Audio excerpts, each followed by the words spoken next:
Bismillahirrahmanirrahim. Hamd Khudara. Salatu selam lisar Resulü gibi. Temaşevanın kadir bilind. İnsanın ku emri Khadi pek neynin. Şkutuna Khadi dur kevin. Khadi nas nekin. Ev insana li nefsa khwa zulmetkin.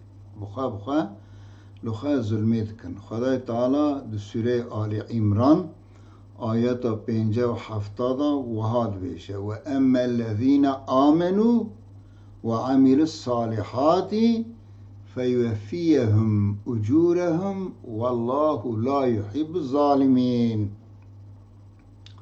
هم أو كسين كو إيمان تينن وعمل صالح عمل باشتشتين قنجدكن خدای تعالی و اجرت وان مکافات وان بeke masib bide.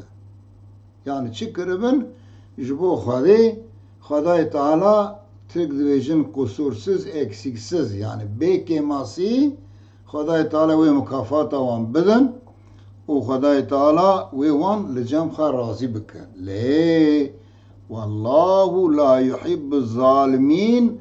Khudai Teala zalim haznak.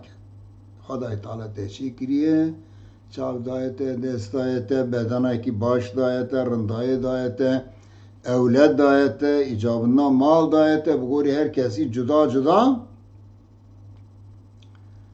tül hember ve nimeti Khudai Teala şükürna ki Khudira sey Khudanayna arde tül nefsa khud zulümdeki Khudişi zalma hasnak.